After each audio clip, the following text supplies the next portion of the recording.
हामी लाइभ जाने तर्खरमा छौं है। Almost we are there.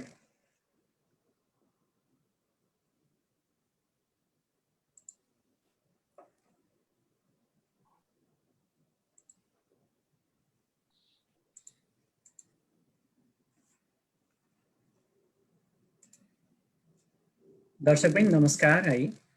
त्यसै गरिकन गुड इभिनिङ। यो टेक्ससको समयअनुसार अहिले 7:03 भइसकेको छ। सुरुमै म तपाईहरुसँग माफी माग्छु है, 3 मिनेटको हामी ढिलो भयौं है। म Pramesh Shrestha, TNMA Texas Nepalese medical एसोसिएसनको तर्फबाट हैन हाम्रो नियमित प्रोग्राम हेल्थ अपडेट लिएर हामी उपस्थित भएका छौं। आजको अपडेटमा के त भन्दाखेरि श्रृंखला 18औं पुगिसकेका छौं हैन। अब तपाईहरुले धेरै नै क्वेशनहरु गरिराख्नु भएको थियो। अब यो क्यान्सर सम्बन्धी, क्यान्सरमा पनि कोलोन क्यान्सर सम्बन्धी है कुराहरु धेरै आइरहेको सन्दर्भमा चाहिँ आज हाम्रा इन हाउस विशेषज्ञहरु नै हुनुहुन्छ हैन। इन हाउस मानेमा के त भन्दाखेरि हाम्रै संस्थाका हाम्रा प्रेसिडेन्ट डाक्टर सञ्जीव श्रेष्ठ, त्यसै गरिकन फाउन्डर जेनरल सेक्रेटरी है डाक्टर अनुज कडेल, दुईजना कोलोन क्यान्सर सम्बन्धी विशेषज्ञ हुनुहुन्छ हैन। म उहाँहरुलाई म निम्त्याउँदै छु। नमस्कार है डाक्टर साहबहरु, यहाँहरुलाई स्वागत छ। नमस्कार। अब प्रोग्राम हामी सुरु गर्ने तर्खरमा के त भन्दाखेरि उहाँहरुको अब परिचय दिइराख्नु पर्ने त होइन, तर पनि अब औपचारिकता बस हैन तपाईहरुमा चाहिँ अलिकति उहाँहरुको छोटो बायो हैन, आजको विषय सम्बन्धी चाहिँ कसरी रिलेटेड छ भनेर चाहिँ म यसो तपाईहरुमा चाहिँ उहाँहरुको छोटो बायो चाहिँ पढेर म सुनाउन चाहन्छु हैन। अब फर्स्टमा चाहिँ के त भन्दाखेरि अब डाक्टर सञ्जीव श्रेष्ठ हैन, अब उहाँ हाम्रो यो टिएनएमए को चाहिँ प्रेसिडेन्ट पनि हुनुहुन्छ हैन। अनि उहाँको छोटो परिचय यसरी दिन सकिन्छ हैन। उहाँ चाहिँ बोर्ड सर्टिफाइड ग्यास्ट्रोएन्टरोलोजिस्ट हुनुहुन्छ हैन। अनि उहाँ चाहिँ पास्ट 20 इयर्स देखि यो फिल्डमा प्र्याक्टिस गरिराख्नु भएको छ। अनि उहाँले अब इन्टर्नल मेडिसिन सम्बन्धी ट्रेनिङ चाहिँ Metro Health at Case Western Reserve University क्लिभल्यान्डबाट गर्नुभएको रहेछ हैन। त्यसै गरिकन उहाँले ग्यास्ट्रोएन्टरोलोजीको फेलोसिप चाहिँ University of Texas Medical Branch UTMB Galveston ह्युस्टनबाट गर्नुभएको रहेछ हैन। अनि उहाँले चाहिँ के त भन्दाखेरि वेदरफोर्डको मेडिकल सिटी वेदरफोर्ड हस्पिटलमा चाहिँ चिफ स्टाफको रूपमा उहाँले 2015-16 मा सेवा प्रदान गरिसक्नु भएको छ भने अनि के त भन्दाखेरि उहाँ चाहिँ पार्कर काउन्टी मेडिकल सोसाइटीको प्रेसिडेन्ट पनि हुनुहुन्थ्यो हैन 2011 मा। र उहाँले नै के त भन्दाखेरि यो पार्कर सीएमएस हेल्थ फेयर भनेर उहाँकै कार्यकालदेखि चाहिँ हेल्थ फेयर पनि सुरु गर्नुभएको थियो हैन।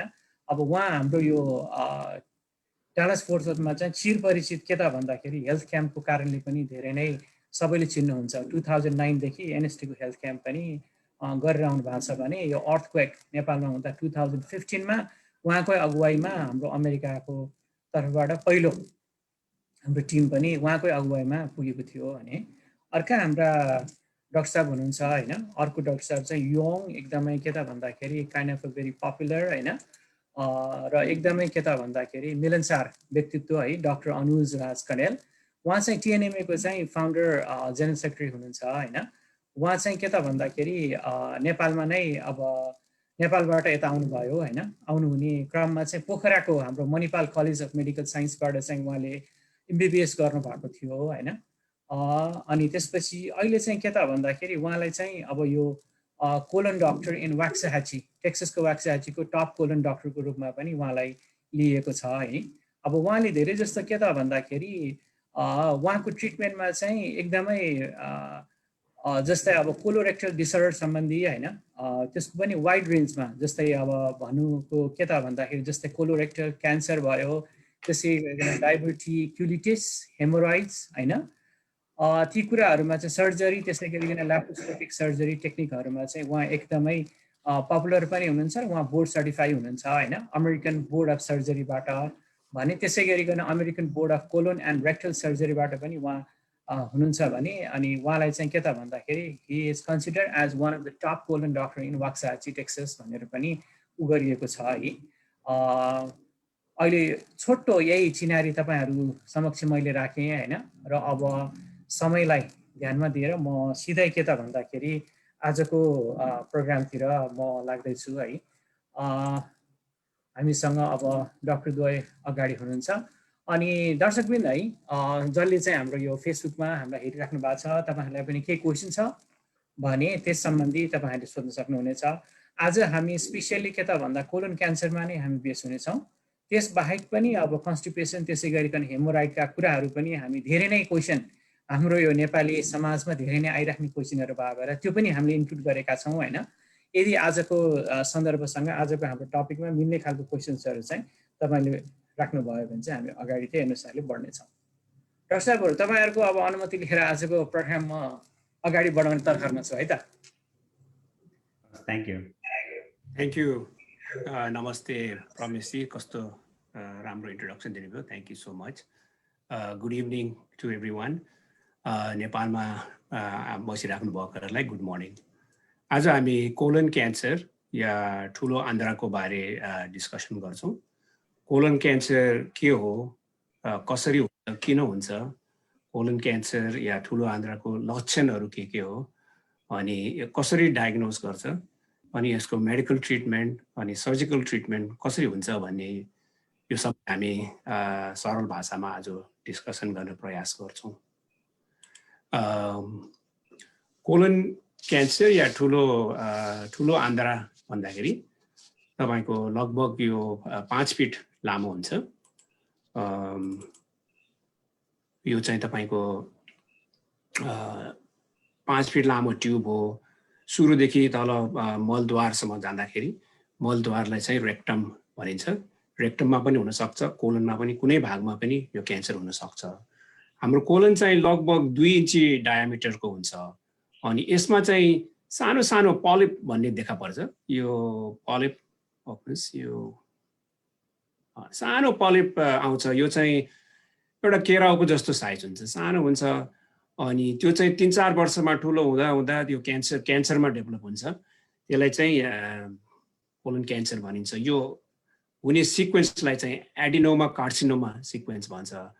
लगभग यो 3-4 वर्ष लाग्छ। यसैले हामीले यो सुरुमा सानो पलिप हुँदाखेरि डायग्नोज गर्न सक्यो भने चाहिँ यसको ट्रिटमेन्ट सरल हुन्छ। तर एडभान्स स्टेजमा चाहिँ ट्रिटमेन्ट अलिक गाह्रो हुन्छ, त्यो अहिले कुरा गरौँ होला। अब कोलन क्यान्सर भनेको यसरी कोलनमा हुने हो। यो कसरी हुन्छ, किन हुन्छ भन्ने अब डिस्कसन गरौँ। कोलन क्यान्सर चाहिँ अमेरिकामा र नर्थर्न युरोपमा एकदमै कमन छ। यो अहिले अमेरिकामा चाहिँ 3rd मोस्ट कमन क्यान्सर हो।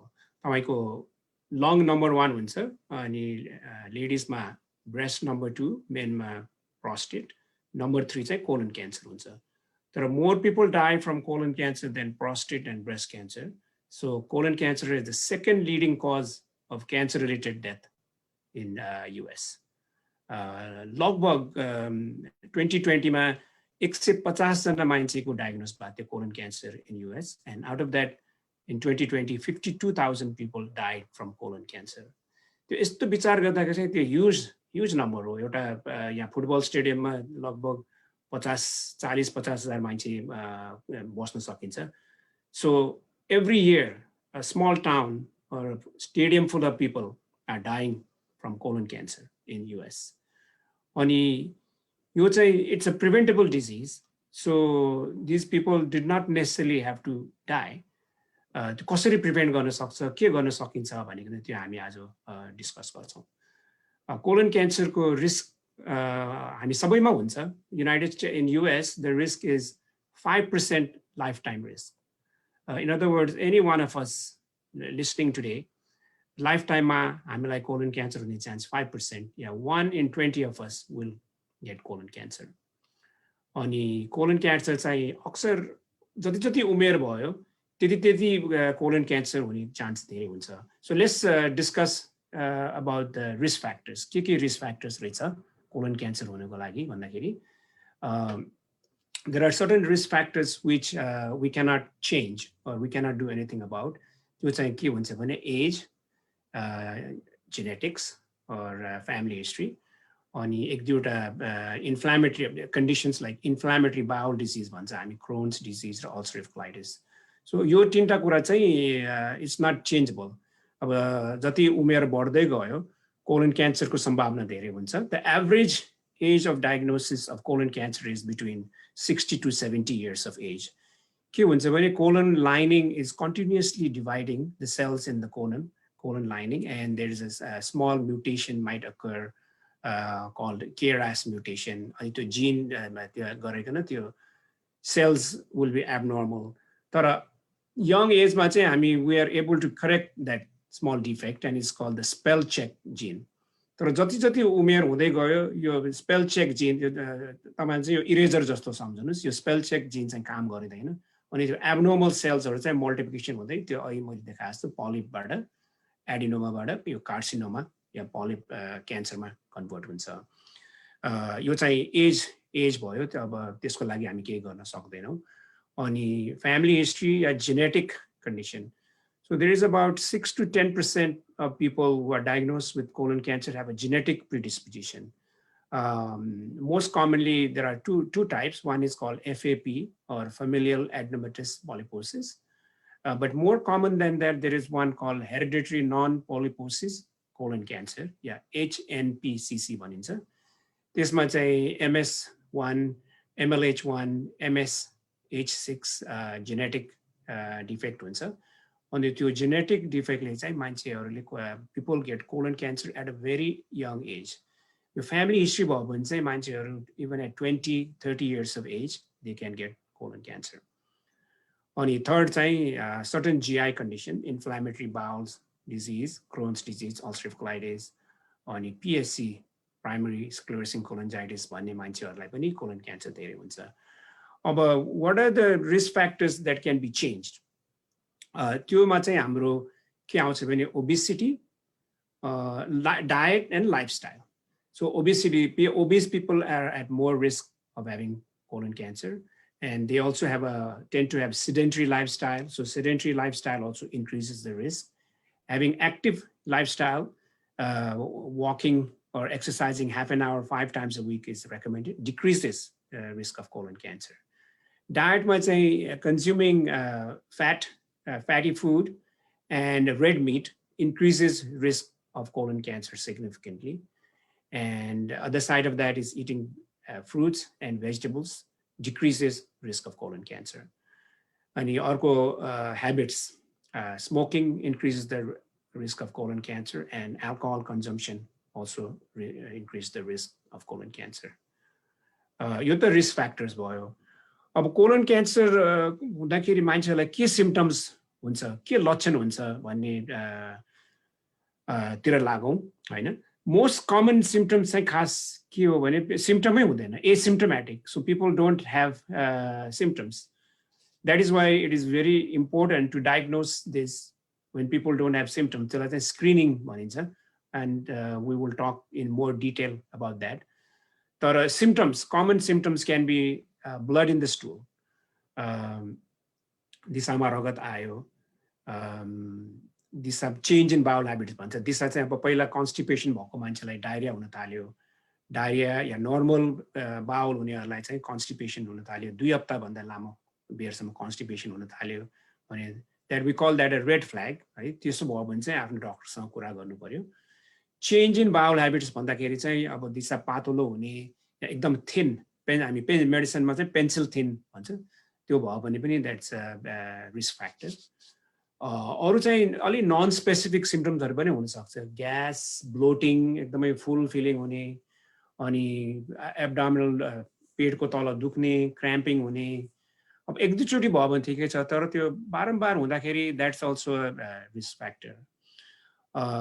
वेट लस, मान्छेको एपेटाइट नहुने, वेट लस भयो भने that is also indication to be evaluated for colon cancer. अनि list, not the list but important, very important is anaemia. अब मान्छेको ब्लड टेस्ट गर्दाखेरि, blood test त हामी सबैको गराइन्छ, ब्लड टेस्ट गर्दाखेरि एनिमिया हुन्छ, ब्लड काउन्ट कम हुन्छ, अनि धेरैले चाहिँ ल आइरन खानु भनिदिन्छ। अब त्यो ब्लड एनिमिया हुँदाखेरि चाहिँ किन कम भयो भनेर त्यो हेर्नुपर्छ। आइरन खाँदैमा पनि त्यो अन्डरलाइन कजलाई ट्रिट भएन। सो दिज आर अब अल द रिस्क फ्याक्टर्स है। रगत आयो, दिशामा चेन्ज भयो, सिम्पटम्स भयो, this we call them red flags. यो सिम्पटम्स भयो भने चाहिँ तपाईले आफ्नो ग्यास्ट्रोएन्टरोलोजिस्ट या कोलोरेक्टल सर्जनसँग डिस्कसन गर्नुपर्छ। अर्को एउटा भ्रम के छ भने कोलन क्यान्सर चाहिँ it's common in men not in women भने त्यो पनि होइन। It's common, incidence is equal in both men and women. यो चाहिँ अब रिस्क फ्याक्टर्स हामी सिम्पटम्सको कुरा गऱ्यौँ। अब let's go into the important topic of screening. कसरी पत्ता लगाइन्छ, के what are the different factors that we can diagnose use to diagnose colon cancer भनेको त्यसमा चाहिँ म डाक्टर अनुजलाई अब फ्लोर दिन्छु। उहाँले अलि यसमा डिटेलमा डिस्कसन गर्नुहुन्छ। डाक्टर अनुज।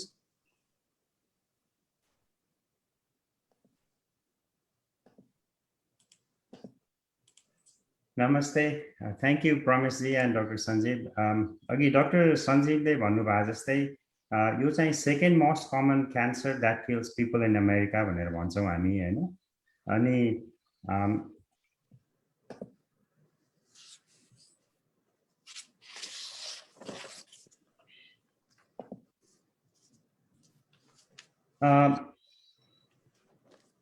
अघि उहाँले भन्नुभएको जस्तै रिस्क फ्याक्टर चाहिँ mainly obesity, sedentary lifestyle, alcohol, smoking, अनि प्रोटेक्टिभ फ्याक्टरहरू चाहिँ सागपात, सागसब्जी, फलफुल धेरै खाने गर्दा कम रिस्क हुन्छ।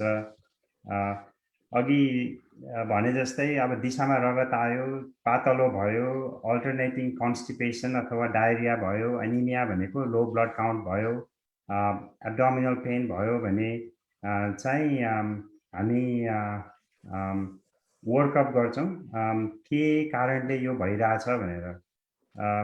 अघि डाक्टर सञ्जीवले हजुरहरूलाई कोलोनको चित्र देखाउनु भयो आन्द्राको। त्यो यहाँ अलि डिटेलमा मैले स्लाइडहरू राखेको छु। यो चाहिँ कसरी सिक्वेन्सली कसरी नर्मल, यो लेफ्ट साइडमा हेर्नुभयो भने चाहिँ नर्मल आन्द्रा हो, एकदमै पिङ्क भनौँ न साल्मन कलर भनेर भन्छौँ त्यस्तो देखिन्छ। तर बिचको स्लाइडमा हेर्नुभयो भने यहाँ चाहिँ एउटा मसरुम जस्तो उम्रिएको छ कि, त्यो च्याउ भन्छु मैले बिरामीहरूलाई, च्याउ जस्तो उम्रिएको छ, त्यो चाहिँ पलिप भनिन्छ। त्यो एउटा नर्मल स्टेजबाट पलिप हुनसम्म चाहिँ हजुरहरूको के हुन्छ भने धेरै जेनेटिक सिक्वेन्स चेन्ज भइरहेको हुन्छ ब्याकग्राउन्डमा। कस्तो भने हजुरले अब आफ्नो पुर्खाहरूबाट नराम्रो जिन्स पाइएको छ भने यहाँ छ नि क्रोमोजोम 5q भन्छ हैन, त्यो लङ आर्म अफ क्रोमोजोम 5 मा यो डिलिसन छ भने, अथवा तपाईले नराम्रो ह्याबिट गर्नुभयो जस्तै अल्कोहल, सेडेन्टरी लाइफस्टाइल, स्मोकिङहरूले चाहिँ यो डिएनए मेथाइलेसन भन्ने चेन्ज गराइदिन्छ कि। त्यसपछि अनि एडिनोमा बन्छ यो नर्मल सेल चाहिँ। त्यो प्रोग्रेस हुँदै हुँदै जाँदाखेरि यो राइट साइडको पिक्चर हेर्नुभयो भने चाहिँ यो चाहिँ फुल ब्लोन क्यान्सर हो। यो मेरै आफ्नो वान अफ द पेसेन्टको स्लाइडबाट झिकेर राखेको हो मैले हैन। अनि अघि भने जस्तै यो पलिप नर्मल सेलबाट पलिप बन्नु र पलिपबाट क्यान्सर बन्नु चाहिँ यो 1-2 दिनमा हुँदैन। त्यो पनि एउटा भ्रम छ। मान्छेहरूले भन्छ मैले सन्चै थिएँ 2 हप्तासम्म, अहिले कन्स्टिपेसन भयो, 81 क्यान्सर डायग्नोसिस गर्यो भन्छ। It takes years from one step to get into this full blown cancer. यता हेर्नुभयो भने माथिको स्लाइडमा मैले 2टा पलिप, त्यो जुन अघि मैले मसरुम जस्तो भने नि, त्यो केराउको दाना जस्तो पनि देखिन्छ, त्यो छ हैन, त्यो पलिप भयो। त्योबाट तलपट्टि चाहिँ क्यान्सर। अब राइट साइड तल हेर्नुभयो भने सिटी स्क्यानमा त अझ धेरै, यो त स्टेज 4 क्यान्सर भन्छ, सबै मेटास्टेटिक डिजिज भन्छौँ हामी हैन। क्यान्सर चाहिँ फैलिसकेको जिउभरि। त्यो हुनलाई कम्तीमा पनि 3 देखि 10 वर्ष लाग्छ। त्यसै कारणले हामी चाहिँ एउटा इन्टरभलमा सबैलाई स्क्रिनिङ गर्ने गर्छौँ हैन। अब हामीलाई त थाहा भयो यो रोग छ भनेर, अब पत्ता कसरी लगाउने भनेर भन्दा हैन, 2-3 वर्ष अगाडिसम्म चाहिँ हामी अमेरिकामा 50 वर्ष माथिको सबैजनालाई, मेल एन्ड फिमेल सबैलाई कोलोनोस्कोपी रेकमेन्ड गर्थ्यौँ। तर लास्ट 2 इयर्समा के भइरहेछ भन्दाखेरि हामीले चाहिँ इन अर्ली 40s अथवा मिड 40s मा पनि क्यान्सर भेटियो, धेरैजनामा भेटियो हैन। मेरो आफ्नै एउटा पेसेन्ट थियो, 32 इयर्स ओल्ड लेडी, हेमोरोइड भनेर ब्लिडिङ भयो भनेर भनिरहेको थियो, सी ह्याड क्यान्सर हैन। त्यस्तो हुन्छ। त्यसैले अहिले चाहिँ नयाँ गाइडलाइन्स एन्ड रेकमेन्डेसन अनुसार चाहिँ we start screening at age 45। Anybody at age 45 should get screen. झन् हजुरलाई अझै फ्यामिली हिस्ट्री छ, अरू कुनै सिम्पटम्सहरू छ भने त you should do it more earlier. Go get help होइन। अब थाहा भयो यसमा चाहिँ धेरै माध्यम भनौँ त्यसबाट टेस्टिङ गरिन्छ। एउटा फिकल अकल ब्लड टेस्टिङ भन्छ। अहिले यसलाई चाहिँ खासै भन्ने हो भने धेरै डक्टरहरूले कोलोगार्ड टेस्ट भन्नेले रिप्लेस पनि गरेका छन् होइन, किनभने त्यो चाहिँ अलिकति बढी सेन्सिटिभ हुन्छ। त्यस चाहिँ एउटा बट्टा आउँछ, बट्टामा हजुरले आफ्नो दिशा हाल्ने त्यो प्याकेटमा, अनि त्यो पठाइदिने, उनीहरूले चाहिँ त्यो त्यहाँ क्यान्सर सेल्सहरू छ कि छैन भनेर पत्ता लगाउँछ। अर्को भयो फ्लेक्सिबल सिग्मोडोस्कोपी। त्यो भनेको पनि क्यामेराबाट हेर्ने हो, तर यो चाहिँ अलिक इन्कम्प्लिट स्टडी भन्छु म। यो चाहिँ लोवर एन्ड अघि मलद्वार भन्नुभयो त्यो तलको भागलाई मात्रै चेक गर्छ यसले चाहिँ। अर्को हुन्छ डबल कन्ट्रास्ट ब्यारियम एनेमा भन्छ। कोही कोहीलाई अब कोलोनोस्कोपी गर्न मिलेन भने चाहिँ नै यो कन्ट्रास्ट ब्यारियम एनेमा पनि गरिन्छ। र अर्को सिटी कोलोनोग्राफी छ। यो सिटी कोलोनोग्राफी पनि यो सबै अरू चाहिँ डायग्नोस्टिक टेस्ट हो। म चाहिँ खास डिटेलमा कोलोनोस्कोपीको बारे भन्छु, किनभने यो चाहिँ मैले के भन्छु भन्दा अघि भने जस्तै यो फ्लेक्सिबल सिग्मोडोस्कोपी, यहाँ सानो चित्र छ, तलबाट यो क्यामेरा राखिन्छ र तलको भाग मात्रै हेरिन्छ। मेबी अबाउट 45 to 60 सेन्टिमिटर भित्रसम्म मात्रै गएर हेर्नेलाई सिग्मोडोस्कोपी भनिन्छ। अर्को अब यो चाहिँ कोलोनोस्कोप हो। यो चाहिँ के भन्दा यो चाहिँ गोल्ड स्ट्यान्डर्ड टेस्ट भन्छु म। त्यो भनेको के भन्दाखेरि केही भेटियो भने बायोप्सी पनि गर्न मिल्यो, सानो छ भने त्यसलाई निकाल्दिन पनि मिल्छ, र यदि केही ठुलो भनौँ न क्यान्सर जस्तो ग्रोथ भेटियो भने चाहिँ त्यसलाई बायोप्सी गर्न मिल्छ होइन। अब यो चाहिँ नेसनल पलिप स्टडीको अनुसार चाहिँ नै 76 to 90% रिडक्सन इन क्यान्सर भन्ने पत्ता लाग्यो यो स्टडीबाट, कोलोनोस्कोपी गरेर। अनि it is the most preferred screening modality by US physicians and medical societies होइन। यसको चाहिँ एउटा के छ भन्दा वर्स्ट पार्ट चाहिँ नै एक दिन अगाडि टन्न त्यो धेरै लिक्विड र क्लिनिङ सल्युसन पिएर टोयलेट गए गर्नुपर्छ। त्यो चाहिँ वर्स्ट पार्ट हो। सानो कम्प्लिकेसन पनि हुन्छ कहिले कहिले। त्यो भनेको चाहिँ नि ब्लिडिङ हुनसक्छ बायोप्सी गरेको ठाउँमा। पर्फोरेसन रेट त एकदमै कम हुन्छ। एकदमै राम्रो इन्डोस्कोपिस्टले गरेछ र सर्जनले गरेछ भने एकदमै लो हुन्छ यो रिस्क। अनि यहाँ यो चित्रमा चाहिँ मैले कोलोनोस्कोपी कसरी गरिन्छ भनेर देखाउँछु होइन। यो चाहिँ के छ भन्दाखेरि अघि देखाउनु भए जस्तै यो आन्द्रा हाम्रो दायाँ साइड तल्लो पेटबाट सुरु हुन्छ, माथि जान्छ, त्यसपछि अक्रस द बेली जान्छ, अनि तल गएर एन्ड हुन्छ। त्यो चाहिँ मलद्वार तल यो रेक्टम भनिन्छ। मान्छे सुताउनु पर्छ भन्ने नेसेसरीली छैन, तर अमेरिकामा चाहिँ सबैजना एनेस्थेसियामै गएर यो प्रोसिजर गर्न रुचाउँछन्। किनभने यसलाई कसरी सोच्नुहोस् भन्दाखेरि यो चाहिँ नै टायरको ट्युब जस्तो हो कि। टायरको ट्युबमा हावा हालेन भने त खुम्चेको हुन्छ, त्यो भित्र देख्न गाह्रो हुन्छ होइन। अनि हामीले हावा भर्नुपर्छ, कार्बन डाइअक्साइड भर्नुपर्छ कोलोनमा, अनि त्यसलाई यसरी खोलिन्छ कि त्यहाँ देखिएछ नि यो चित्रमा होइन। त्यो आफै खोलेर फैलिएपछि चाहिँ अनि पलिपहरू देख्न धेरै सजिलो हुन्छ हामीलाई होइन। अनि यहाँ यो फर्स्ट पिक्चर छ नि, मैले सिग्मोइड कोलोनमा मेरो यो एउटा नि बिरामीको हो होइन। त्यो त्यसरी पलिपलाई स्नेयर भन्ने छ। त्यो स्नेयर भनेको कस्तो भने एउटा फलामको मेटलले बाँधेर त्यसलाई काटेर निकालिन्छ। अनि तर नेपालमा मैले पनि धेरै गरेँ। यो नेपालमा गर्दा चाहिँ नि एनेस्थेसिया दिइँदैन र पेसेन्ट, किनभने प्रिभिलेजको कुरा आउँछ त्यहाँ होइन। एनेस्थेसियोलोजिस्ट पनि हुँदैन र मेडिकल्ली फिजिबल पनि हुँदैन, र पेसेन्टहरू पुवर भएको कारणले पनि होला। अनि धेरै डिस्कम्फर्ट हुन्छ नेपालमा गर्दा चाहिँ। ऐयार आथु हुन्छ मान्छेले नर्सले समातेर होइन। धेरै गाह्रो भएको चाहिँ मैले महसुस गरेँ कि त्यो मेरो एक्सपिरियन्समा। यहाँ चाहिँ पेसेन्टहरूलाई धेरै नै कम्फोर्टेबल हुन्छ। अनि डायग्नोसिस चाहिँ अब यो मेन चाहिँ अब भनिहाल्ने कोलोनोस्कोपीबाटै हो। अब यहाँ एउटा अर्को चित्र हेर्नुभयो भने यो चाहिँ मेरो एउटा पेसेन्टको पहिला सर्जरी भएको थियो 10 वर्ष जति अगाडि। त्यो ठाउँमा फेरि अर्को ग्रोथ आयो कि, उम्रियो होइन। त्यसको त्यही बायोप्सी गरेको खण्डमा हो यो चाहिँ। त्यो चाहिँ फेरि फुल ब्लोन क्यान्सर हो। यस्तो पत्ता लागेको केसमा चाहिँ हामीले यो कालो मसी जस्तो इङ्क टाटु भनिन्छ, त्यो टाटु राखेर अनि सर्जरीलाई प्रिपरेसन गराइन्छ। डाक्टर सञ्जीवले केही एड गर्नु छ कि यसमा? किनभने डाक्टर सञ्जीव पनि अब ग्यास्ट्रोएन्ट्रोलोजिस्ट हुन्छ, उहाँले धेरै कोलोनोस्कोपीहरू गरिराखेकोले केही भन्नु छ भने जस्ट ओपन डाक्टर सञ्जीव। होइन कन्टिन्यू गर्नुहोस् डाक्टर साहब. what I want to add is अब त्यही पलिपहरू एकदमै सानो पनि हुन्छ ठुलो पनि हुन्छ. It can be sometimes too big. भित्रबाट हामीले कोलोनोस्कोपीमा निकाल्नै सक्दैनौँ. अनि त्यस बेला चाहिँ यो ट्याटु गरिकन कोलोरेक्टल सर्जनका हामी पठाउँछौँ. मोस्ट अफ द टाइम यो पलिपहरू चाहिँ हामी रिमुभ गर्न सक्छौँ कोलोनोस्कोपीमा. अनि डाक्टर साहबले भन्नुभएको छ there is a slight risk of perforation है, but in expert hand it's less than 0.01% भनौँ न. अनि many people are worried about colonoscopy because of risk of perforation. तर त्योभन्दा पनि इन्कन्भिनियन्स पनि हो. एक दिन you have to take time off from work. But at the same time कोलोनोस्कोपीको अल्टरनेटिभ चाहिँ कोलन क्यान्सरै हो. किनभने कोलन क्यान्सर यति कमन छ. अघि we looked at the data, 1 in 5 of us, I mean 1 in 20 of us, or 5% lifetime risk of getting colon cancer. Any other cancer, the risk is not very high. So it's well worth having the colonoscopy.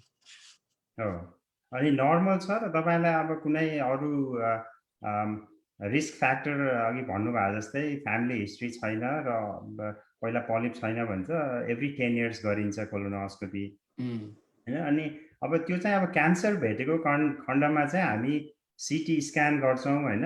अब यसको कस्तो भन्दाखेरि staging workup भनिन्छ के. Staging workup गर्न त्यो भनेको के भन्दाखेरि क्यान्सर भेटिसकेपछि त्यो बाहिर फैलेछ कि छैन हैन त्यो भन्नको लागि हामीले ब्लड वर्क गरिन्छ. CEA भन्ने एउटा ट्युमर मार्कर हुन्छ, त्यो टेस्ट गरिन्छ र सिटी स्क्यान गरिन्छ. छातीको पेटको गरेर हेरिन्छ कि त्यो अरु ठाउँमा फैलेछ कि छैन भनेर हेरिन्छ.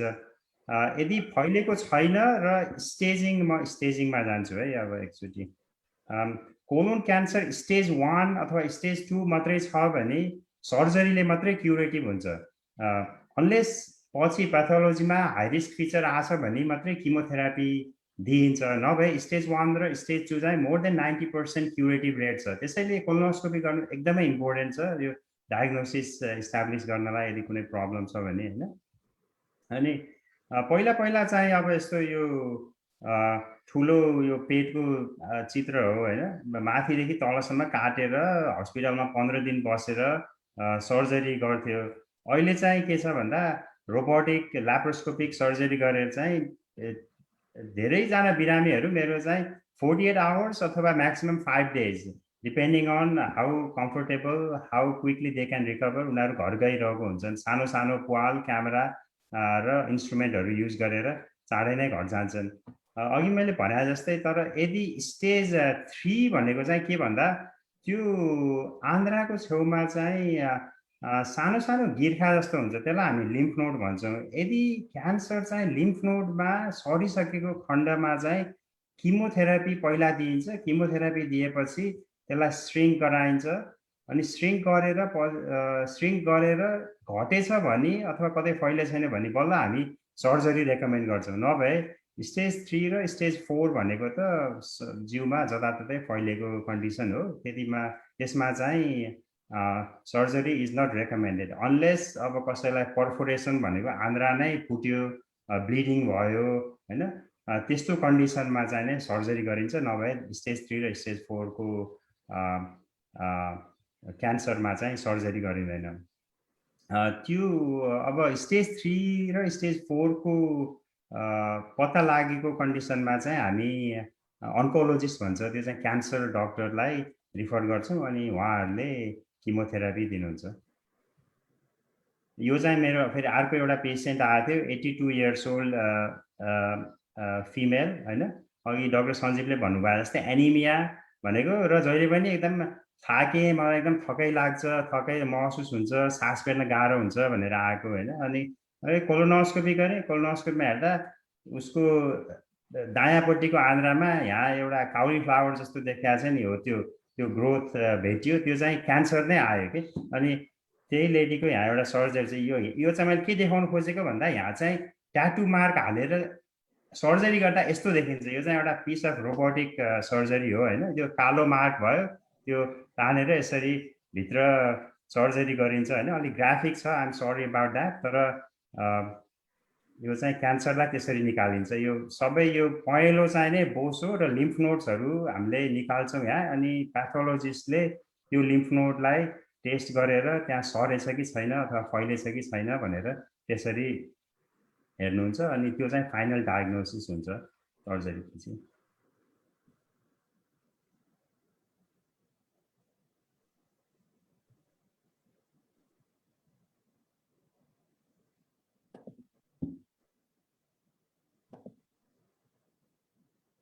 Thank you. मेरो पोर्सन चाहिने सर्जरीको यहीँ सिद्धियो। यदि डाक्टर सञ्जीवलाई केही एड गर्नु छ भने फ्लोर डाक्टर सञ्जीवलाई दिन्छु अब। Thank you doctor Anuj. भन्नुहोस् है त, यो यहाँ अब कोलोन हामीले यो कोलोनोस्कोपी गर्दाखेरि चाहिँ हामी कहिलेकाहीँ चाहिँ पलिप मात्र भेटाइन्छ, तर कहिलेकाहीँ चाहिँ क्यान्सर पनि भेटाइन्छ है। डाक्टर अनुजले देखाउनु भयो त्यो ठुलो लिजन। अब त्यो पेसेन्ट चाहिँ अब अफिसमा आउँछ। अब मोस्ट इम्पोर्टेन्ट कुरा चाहिँ डाक्टर अनुजले भर्खरै भन्नुभएको छ, स्टेजिङ हो। अब स्टेजिङ चाहिँ एकदमै सरल तरिकामा यो डायग्राममा देखाइरहेको छ। तपाईँको स्टेज 1 र 2, स्टेज 1 र 2 मा चाहिँ तपाईँको क्यान्सर चाहिँ कोलनभित्रै छ, कोलन बाहिर कहीँ पनि सरेको छैन। हाम्रो उद्देश्य चाहिँ के हो भने यो स्टेज 1 र 2 अर्ली स्टेज डायग्नोसिस गर्ने सकेसम्म। किनभने अर्ली स्टेजमा डायग्नोसिस हुँदाखेरि 90% of the people survive more than 5 years। तपाईँको स्टेज 1, 2 भन्दाखेरि it's everything is inside the colon, कोलनभित्रै छ यो। स्टेज 3 र 4 भन्दाखेरि चाहिँ तपाईँको कोलनबाट अलिकति लिक भयो। स्टेज 3 भयो। स्टेज 4 चाहिँ तपाईँको कलेजोमा जान्छ, मोस्ट कमन कलेजोमा जान्छ, त्यसपछि फोक्सोमा पनि जान सक्छ, ब्रेनमा पनि जान सक्छ। अब स्टेज 3 र 4 पुगेपछि तपाईँको ट्रिटमेन्ट कम्प्लिकेटेड हुन्छ। डाक्टर अनुजले भन्नुभएको छ, पहिला त्यसलाई हामी श्रिङ्क गर्छौँ, त्यसलाई नियो एड्जुभेन्ट किमोथेरापी भन्छ, किमोथेरापी दिइन्छ, रेडिएसन गरिन्छ, अनि सकेसम्म त्यसलाई श्रिङ्क गरेर त्यसपछि पेसेन्ट सर्जिकल क्यान्डिडेट हुनसक्छ। स्टेज 4 मा चाहिँ तपाईँको only 10% people survive more than 5 years. So the difference is stage 1 or 2, 90% survive more than 5 years. So त्यसैले यो screening is so important for colon cancer to diagnose this at an early age. Screening मा पनि अलिकति कुरा गरिहालौँ हैन। In the past, screening colonoscopy was recommended for 50 and older. अनि most insurance कम्पनीले चाहिँ स्क्रिनिङ भनेर कभर गर्छ, त्यसको लागि चाहिँ 100% कभर हुन्छ। तर वी हेभ सिन कि बिकज अफ इफेक्टिभ स्क्रिनिङ अहिले ओल्डर पपुलेसनमा चाहिँ कोलन क्यान्सरको रेट घट्न थालेछ। एभ्री इयर 1%, 2% घटिरहेछ। तर यङ्गर पपुलेसनमा चाहिँ the incidence of colon cancer is actually increasing, and especially in the people who are between 40 and 50, so they are in the grey zone. त्यसैले त्यो देखिकन हालसालै American Cancer Society, American Gastroenterology Society र Colorectal सोसाइटीले चाहिँ के भनेछ भने screening should start at 45 years एजमा कोलोनोस्कोपीको लागि स्क्रिनिङ हुनुपर्छ। तर सबै इन्सुरेन्सहरूले चाहिँ अहिलेसम्म त्यो they have not come on board, तर there is a push for that. अनि अफ्रिकन अमेरिकन पपुलेसनमा चाहिँ colon cancer is more prevalent, so they should have screening younger at पहिला नै उहाँहरूको अफ्रिकन अमेरिकन पपुलेसन 45 थियो, अहिले चाहिँ त्यो 40 मा गएको छ। अनि if there is family history, अर्को इम्पोर्टेन्ट कुरा के छ भने फ्यामिली हिस्ट्री छ भने चाहिँ त्यो फ्यामिलीमा जुन मान्छेलाई कुनै रिलेटिभलाई कोलन क्यान्सर भएको छ त्योभन्दा 10 वर्ष पहिला चाहिँ स्क्रिनिङ सुरु हुनुपर्ने हुन्छ। फर इक्जाम्पल कुनै फ्यामिलीमा एकजनालाई 40 वर्षको उमेरमा भएको छ भने त्यो फर्स्ट डिग्री रिलेटिभ भन्छौँ हामी, दाजुभाइ, दिदी बहिनी, आमा बुवा, फर्स्ट डिग्री रिलेटिभले चाहिँ 10 वर्ष अगाडि, so at 30 years they should start screening. Because again the whole goal is यो स्टेज 1, 2 मा गर्दाखेरि तपाईँको 90% live to 5 years and more, and in fact यो डाक्टर अनुजको हातमा अलमोस्ट क्युरेटिभै हुन्छ। So colon cancer we say it is preventable, beatable and even curable when diagnosed at young stage. अब स्क्रिनिङमा चाहिँ कोलोनोस्कोपीको मान्छेहरूको अलि हेजिटेन्सी छ स्क्रिनिङ गर्नलाई। डाक्टर अनुजले अलि टच गर्नुभएको थियो त्यो स्क्रिनिङ। अरू के छ भने स्टुल टेस्ट भन्छ। स्टुल टेस्टमा चाहिँ हाम्रो हिमोकल त्यो टेस्ट चाहिँ धेरै पुरानो 50 वर्ष भयो त्यो चलिरहेको। त्यसमा चाहिँ दिशामा सानो रगत जाचिन्छ, स्मल अमाउन्ट अफ स्टुल त्यो कार्डमा राखिकन गरिन्छ। हालसाल 10 वर्षमा चाहिँ फिट टेस्ट भन्छ, FIT, faecal immuno acid test. त्यो चाहिँ अलि अझ सेन्सिटिभ छ, त्यसले चाहिँ त्यो ब्लड हिमोग्लोबिन पार्टिकलै डायग्नोस गर्छ। तर यो टेस्टहरू चाहिँ त्यति एक्युरेट छैन। एन्ड इन द पास्ट 5 इयर्समा चाहिँ यो कोलोगार्ड भन्ने अर्को एउटा टेस्ट निस्किएछ। त्यसले चाहिँ दिशामा रगत होइन कि त्यसले एब्नोर्मल DNA मेटेरियल डिटेक्ट गर्छ। अघि डाक्टर साहबले भन्नुभएको जस्तो त्यो KRAS म्युटेसन के म्युटेसनबाट त्यो पलिप हुन्छ, पलिपबाट चाहिँ त्यो this abnormal DNA materials are secreted. So the Cologuard can detect these abnormal materials. Cologuard को एडभान्टेज चाहिँ के छ भने तपाईं घरमा बसेर गर्न सक्नुहुन्छ। यो दिशाको स्याम्पल लिन्छ, बक्समा राखिन्छ, गरिन्छ। तर त्यसको डिसएडभान्टेज पनि छ है। अब आजकल for the sake of convenience more family doctors are ordering Cologuard हैन डाक्टर अनुज है, more family doctors are ordering that. तर we find lot of people have positive. अब त्यो पोजिटिभ भयो भने के हुन्छ भने it is imperative for them to undergo colonoscopy. Positive हाम्रो कोलोगार्ड पोजिटिभ आयो भने चाहिँ इमिडिएटली हामीले कोलोनोस्कोपी गर्नुपर्छ। कोलोनोस्कोपी गर्दाखेरि चाहिँ अनफोर्चुनेटली त्यो इन्सुरेन्सले त्यो कभर गर्दैन। इन्सुरेन्सले त्यो चाहिँ अब यो टेस्ट पोजिटिभ भइसक्यो कोलोनोस्कोपीको लागि कभर गर्दैन। अनि कोलोगार्ड पोजिटिभ हुँदाखेरि पनि 50% of the people may have polyps, 5 to 10% may have advanced polyp or colon cancer पनि हुन सक्छ। तर 50% चाहिँ completely normal हुन्छ। अनि we don't have a good explanation for that। तर in the meantime when the Cologuard is positive, धेरै मान्छेहरूलाई स्ट्रेस हुन्छ कि यो पोजिटिभ भयो भनिकन। So gold standard if possible is still colonoscopy. It's going to take 1 day away from your work, but not only यसमा हामी डायग्नोस गर्छौं, यसबाट हामीले पलिप स्टेजमा छ भने त्यो क्योर पनि भयो। पलिपबाट क्यान्सर स्टेजमा पुग्न त अझ अर्को 3-4 वर्षै लाग्छ। So the goal really is have a colonoscopy and remove these polyps before they turn into cancer. त्यति नै थियो मैले एड गर्ने। But I wanted to emphasize कि stage 1 र 2, stage 1, 2 is good, 3, 4 is more difficult to treat भनिकन। Doctor Anuj के add गर्नु थियो त्यसमा? त्यो हजुरले भन्नुभएको एकदमै ठिक कुरा हो।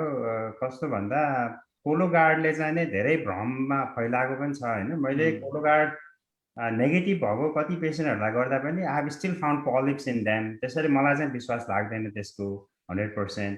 र अर्को कुरा के भन्दा त्यो पोजिटिभ आएको खण्डमा चाहिँ उनीहरू फेरि कोलोनोस्कोपी गर्न केहीले हिचकिचाउँछन् भन्दाखेरि त्यो इन्सुरेन्सले फुल कभरै गर्दैन र आउट अफ पकेट तिर्नुपर्ने हुनसक्छ। किनभने इन्सुरेन्सले चाहिँ नै यो प्रि एक्जिस्टिङ कन्डिसन हो तपाईँको, यो त डायग्नोस्टिक कोलोनोस्कोपी भयो, स्क्रिनिङ भएन भन्ने तर्कहरू लिएर आएर धेरै गाह्रो बनाइरहेको हुन्छ। त्यो चाहिँ ठिक हो।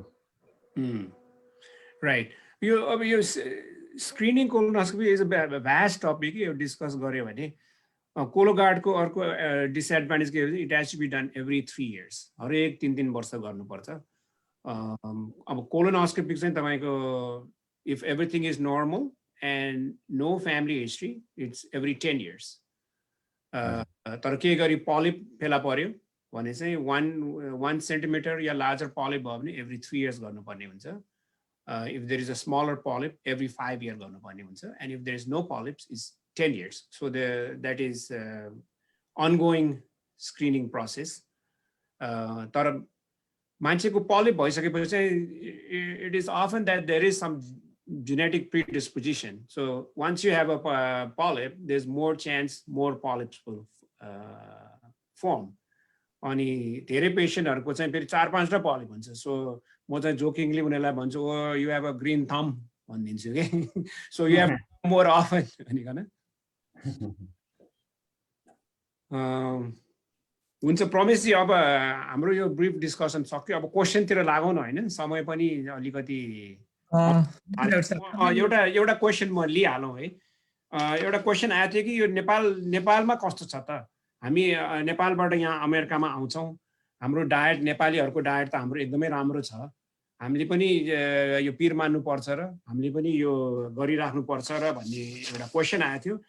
अनि त्यसमा चाहिँ मैले अलिकति नेपालमा के डाटा छ भनेर हेरेको थिएँ। अनि एउटा स्टडी आएको थियो बीपी कोइराला हस्पिटलबाट भरतपुरमा, भेरी गुड स्टडी, 25,000 पेसेन्ट्स रेट्रोस्पेक्टिभदेखि हेरेको रहेछ। अनि according to that study the incidence was 6 patient in 100,000. So नेपालमा पनि incidence was high, mortality was 4.8 per 100,000. अनि नेपालमा पनि मेल फिमेल सेम रेशियो नै रहेछ। अनि नेपालमा चाहिँ अनफोर्चुनेटली अलि यङ एजमा मान्छेहरू धेरै डायग्नोज हुँदो रहेछ। 20% diagnose when they are less than 50 years of age. अनि often when people are diagnosed it is at advanced stage, किनभने सिम्पटम भयो पनि अब नेपालमा हाम्रो स्क्रिनिङ मेकानिजमै छैन है। So it's diagnosed at older I mean when it's diagnosed अलि एडभान्स स्टेजमा हुँदो रहेछ। अनि नेपालमा चाहिँ it is the 7th most common cancer अनि it's the 5th most common cancer related death नेपालमा चाहिँ। अब त्यो डायट अनुसार चाहिँ अब हाम्रो फ्रुट्स भेजिटेबल हाम्रो एक्टिभ लाइफस्टाइलले अलिकति प्रोटेक्सन गर्छ होला। But once we move to America, other studies have also shown, like when Japanese people move here or other groups move here, हामीमा पनि अमेरिकामा जस्तै त्यो कोलन क्यान्सर कमन हुन थाल्छ। So even though we are from Nepal and we move here, despite our diet, there are other factors which predisposes us to have colon cancer. So it's important or imperative for us to follow the colon cancer screening guidelines with talking to your family doctor. हजुर प्रमेश जी तपाईलाई दिन्छु म floor. हजुर thank you so much है doctor साहबहरुले कति सजिलोसँगै हामीलाई चाहिँ हैन क्यान्सर बारे अलि राम्रोसँग भनिदिनु भयो। डाक्टर अनुजलाई पनि हैन त्यो स्लाइडहरु स्पेशली त्यो तपाईले भिडियो पनि ल्याएर देखाइदिनु भयो हैन। त्यसले त मलाई चाहिँ टर्चर हुने गर्छ कि म अब नन मेडिकल मान्छे पाएँ सरी इच टाइम मैले यो प्रोग्राम गर्दाखेरि चाहिँ हैन यो प्रोग्राम सिधिसकेपछि मलाई अलि टर्चर चाहिँ हुने गर्छ हैन। तर व्हिच इज रियली राम्रो टर्चर हो त्यो हैन। इट्स रियली एजुकेटिभ के हुँदो रहेछ हैन। र यो चाहिँ बिटेबल भन्ने कुरा चाहिँ अब उहाँहरूले अहिले दर्शकबिन हामीलाई मजासँग उहाँहरूले सम्झाउनु भएको छ हैन। डेफिनेटली के त भन्दाखेरि यदि अब 40 क्रस गरिसक्नु भएको छ भने यहाँहरूले पनि अब चाहे हामी नेपाली मूलकै भए तापनि के त भन्दाखेरि कोलोनोस्कोपीको कुरा गर्नु भएको छ हैन। त्यो चाहिँ के त भन्दा सबैभन्दा बेटर भन्ने कुरा गर्नु भएको छ। उतातिर जानुपर्छ कि भन्ने चाहिँ उहाँहरूले कुरा उठाउनु भएको छ है। तपाईहरुले पनि आफ्नो आफ्नो अब मोस्टली त अब हामी कहाँ यहाँ इन्स्योरेन्स भएकै हुन्छ भने त्यो तपाईले एउटा फाइदा लिन पनि सक्नुहुन्छ हैन। फाइदा इन द सेन्स के त भन्दाखेरि अमेरिकामा बसिराख्नु भएको छ तपाईसँग इन्स्योरेन्स छ भने यसको एउटा एडभान्टेज के भयो त भन्दाखेरि आफ्नो शरीरमा के भइरहेछ स्पेशली यो कोलोन क्यान्सर जो नेपाली समुदायमा पनि फैलिरहेछ भन्ने कुरा डाक्टर साहबले पनि भन्नुभयो। र यहाँ हाम्रो माझमा क्वेशनहरु गर्नु हुनेहरु यही क्यान्सर भइसकेको महानुभावहरु पनि हुनुहुन्छ हैन। उहाँहरूले नै धेरै रिक्वेस्ट पनि गर्नु भएको थियो हैन। त्यसकारणले गर्दाखेरि हामीले सजग भएर यसमा चाहिँ हामीले केही न केही गर्नुपर्छ भन्ने कुरा छ हैन। अब क्वेशन्सहरुतिर जाउँ हैन। डाक्टर साहबहरु एउटा रमाइलो क्वेशन के छ भन्दाखेरि क्यान्सर भन्ने बित्तिकै सबैभन्दा पहिला हामीले यो धूम्रपान हैन स्मोकिङलाई हामीले बुझ्ने गर्छौं हैन। तपाईले के भन्छ भन्दाखेरि अब स्मोकिङ हामीले रोक्यौं भने क्यान्सर एकदमै कम हुन्छ वा क्यान्सर हुने चान्सेस एकदम कम हुन्छ भनिरहेछ। अब यहाँ क्वेशन के छ भन्दाखेरि हाम्रो नेपाली समुदायमा पनि अब धूम्रपान गर्नुहुने धेरै हुनुहुन्छ हैन। अब धूम्रपान गर्नुहुने के क्वेशन गर्नु भएको छ भन्दा म धूम्रपान गर्छु हैन के मलाई कोलोन क्यान्सर हुन सक्ने सम्भावना पनि छ कि भन्ने चाहिँ गर्नु भएको छ। यो म पहिला डाक्टर सञ्जीवका जान्छु अनि त्यसमा अर्को थप्नुपर्ने केही कुराहरु पनि डाक्टर अनुजको आउँछु म। Thank you Pramesh. त्यो अघि हामीले डिस्कस गरे अनुसार smoking is one of the risk factors for colon cancer. किन भन्दाखेरि अब स्मोकिङले सबै क्यान्सरै बढाउँछ, pancreatic cancer, lung cancer. So there are some carcinogens in the cigarette which predisposes to colon cancer also. But aside from that, smoking habits also leads to lifestyle changes, which predisposes and increases risk of colon cancer. People who smoke, drink alcohol, right? People who smoke might have less exercise or diet, होइन सेकुवा भुटन खानुपर्ने हुन्छ रक्सी चुरोट खाँदाखेरि. So yeah, there are various risk factors कि smoking गर्नु चाहिँ राम्रो अब डक्टरहरूले भन्नै पर्यो है. अब स्वभाव पनि इज ट्रु, स्मोकिङ गर्दा all sorts of cancer is increased. तर कोलन क्यान्सर चाहिँ एसोसिएटेड लाइफस्टाइल चेन्जेसबाट हुन्छ, तर कार्सिनोजेन पनि हुन्छ सिगरेट्समा. ठिक हो, डाक्टर सञ्जीवले भन्नुभयो जस्तै मैले पनि के भनेर सम्झाउँछु भन्दा यो स्मोकिङ भनेको चुरोट खानाले क्यान्सर मात्रै होइन कि हामीले अझै पढ्दै गयो भने त के भन्छ भन्दा मुटुमा पनि गर्छ मान्छेलाई. जुन त्यो मुटुमा ब्लड क्लट भएर के भन्छ हार्ट एट्याक भयो भने त्यो पनि मेन फ्याक्टर हो. किन भन्दा त्यसले नलीहरू सबै खुम्चाइरहेको हुन्छ, भित्र बोसो जम्छ होइन. त्यो गरेपछि के हुन्छ भने हजुरको आन्द्रामा पनि न्युट्रिसन जाँदैन र त्यहाँदेखि कुनै इन्जुरी भएको छ भने रिपेयर हुनु पनि गाह्रो हुन्छ कि. अनि द्याट लिड्स टु क्यान्सर, त्यस्तो थ्योरी पनि छ होइन. तर मेनली अब चुरोट खाँदा त मोर देन 100 कार्सिनोजेन भनेको त्यो क्यान्सर बनाउने तत्त्वहरू पनि खाइराख्नु भएको छ. त्यसले आन्द्रामा मात्रै होइन सबै ठाउँमा नै क्यान्सर गर्छ. घाँटीमा भयो, त्यो नलीमा भयो, फोक्सोमा, पेटमा. त्यही हो, त्यो यो चाहिँ राम्रो ह्याबिट चाहिँ होइन. थ्याङ्क यू डाक्टर साहब है. इट्स भेरी इन्ट्रेस्टिङ है. के त भन्दाखेरि स्मोकिङ त हुँदै हुँदैन रहेछ. भर्खर डाक्टर सञ्जीवले के भन्नुभयो भन्दाखेरि अब हामी नेपालीहरू अलिकति सौकिन पनि छौँ होइन, बार्बिक्युतिर धेरै गइरहेछौँ हामी. यो हामी अमेरिकामा आइसकेपछि नेपालमा हुँदा पनि अब भुटान त्यसै गरिकन सेकुवा खाने धेरै चलन पनि छ होइन. अब मैले पढ्दा के देखिन आएको छ त भन्दाखेरि चाहिँ मैले एज त्यो जर्नलहरू पढ्दाखेरि, आर्टिकलहरू पढ्दाखेरि यो धेरै जसो चाहिँ के त भन्दाखेरि यो जुन हामीले यो बार्बिक्यू गर्छौँ नि, बार्बिक्यू गर्दाखेरि त्यसमा त्यो अझ हामीले के गर्छौँ भन्दाखेरि मिठो हुनको लागि त्यसलाई अलि चारकोलमा गऱ्यो, त्यसै गरिकन त्यसलाई अलिकति बढी के डढ्ने गरिकन हामी गर्छौँ नि. त्यो कार्बन आइसकेपछिको होइन, त्यो खाँदाखेरि बढी चान्सेस हुन्छ यो क्यान्सरको भन्ने गरेछ कि त्यो सत्य हो? मैले यो लिङ्कअप कहाँ गर्न खोजेको त भन्दाखेरि हामी नेपालीहरूको पनि बानी स्पेसली यहाँ अमेरिकामा आइसकेपछि अमेरिकन समुदायमा बार्बिक्यू पिट राख्ने चलन छ र बार्बिक्यू कुनै पनि प्रोग्रामहरू हुँदाखेरि, सोसियल इभेन्ट हुँदाखेरि बार्बिक्यू एउटा के त भन्दाखेरि हाम्रो ग्यादरिङको एउटा पार्ट भइसकेको छ होइन. त्यसलाई चाहिँ मैले फोकस गरिकन यहाँ क्वेसन राख्न खोजेको होइन. त्यसमा तपाईँहरूको मेसेज कस्तो होला? हजुरले भन्नुभयो जस्तै त्यो डढेको मासु चाहिँ खानै हुँदैन, त्यो पनि कार्सिनोजेनमै गनिन्छ होइन. र लास्ट टाइम मैले चेक गर्दा WHO ले पनि रेड मिट भन्छ, रेड मिटलाई पनि कार्सिनोजेनमै इनलिस्ट गरेको छ. त्यसैले डढेको मासु खानु र धेरै बोसो भएको मासु खानु चाहिँ राम्रो होइन. त्यसले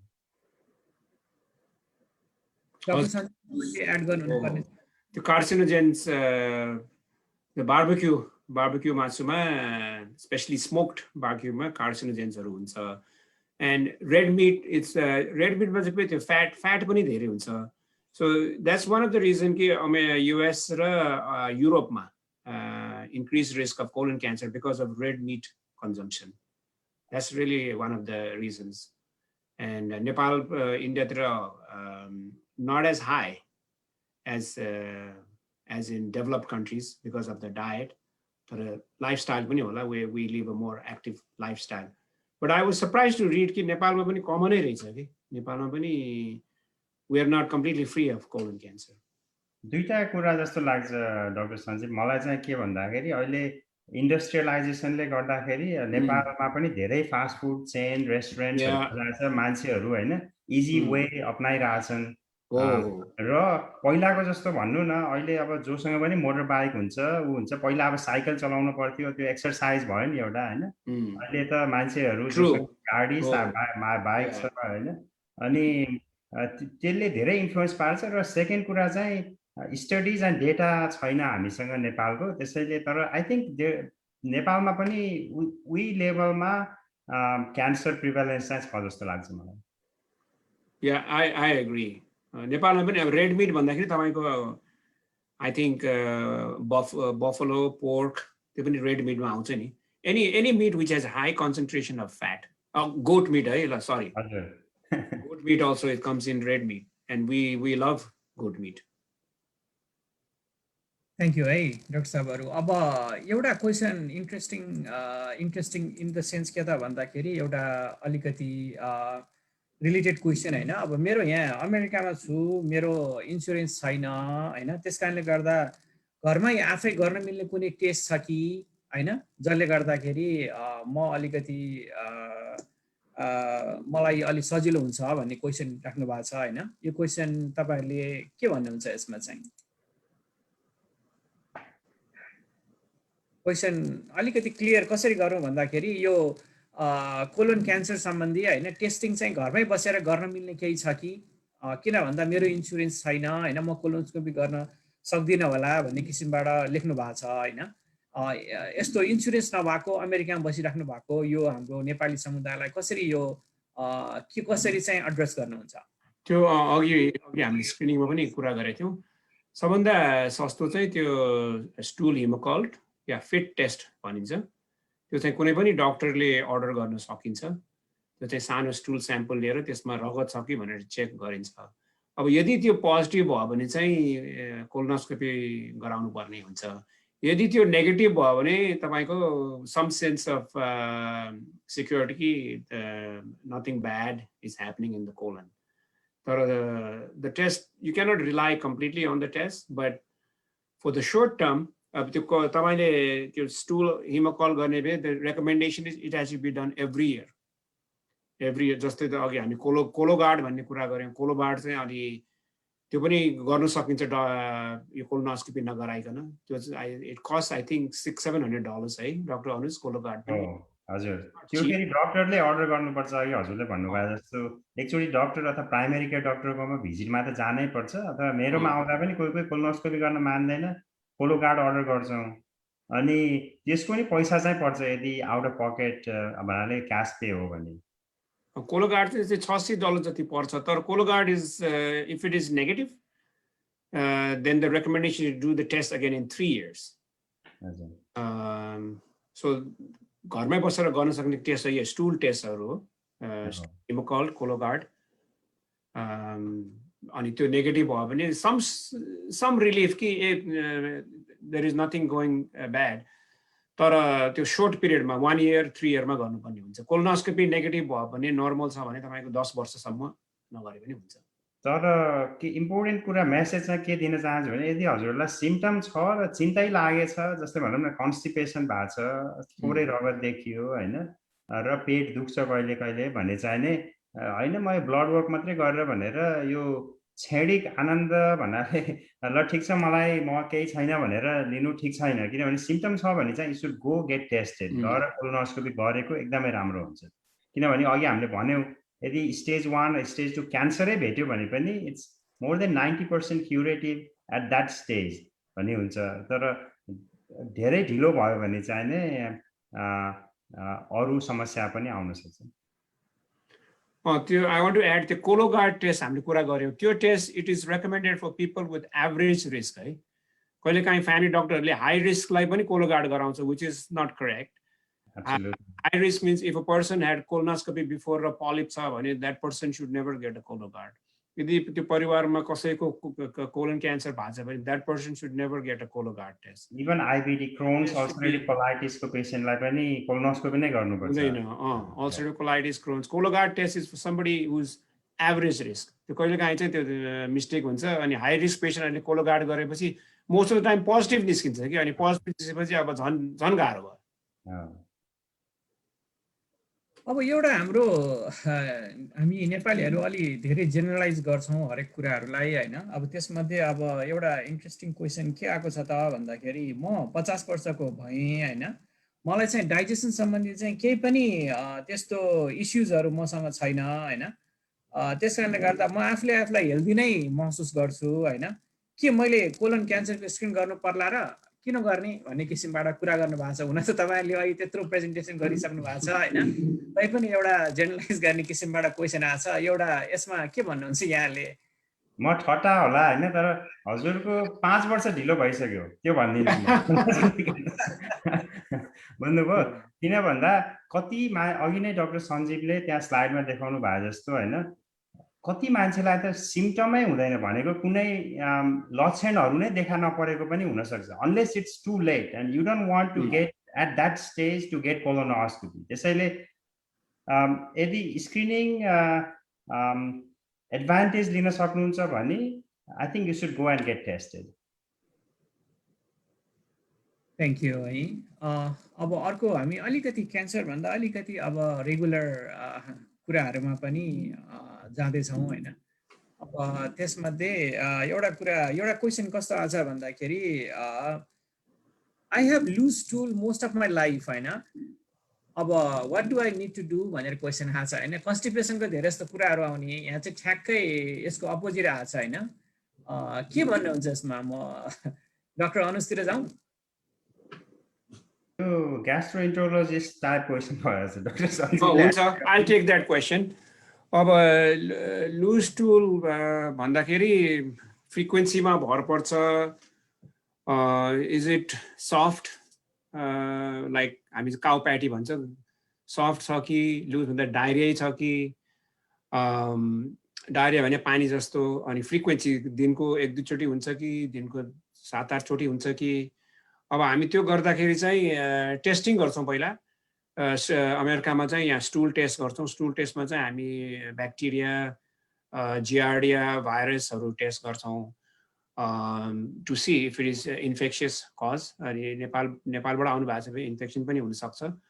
तर त्यो लुज टुलको धेरै कारणहरू हुन्छन्। तपाईँको कुनै औषधले पनि गर्न सक्छ। तपाईँको सिलियाक डिजिज भन्ने अब ककेसियन पपुलेसनमा अलि कमन छ, तर नेपाली पपुलेसनमा पनि होला। सिलियाक डिजिज भनेको विट एलर्जी, त्यसको लागि चेक गर्नुपर्ने हुन्छ। हाम्रो पपुलेसनमा चाहिँ सबभन्दा कमन चाहिँ ल्याक्टोज इन्टलरेन्स है। ल्याक्टोज इन्टलरेन्स भने दुधको allergy.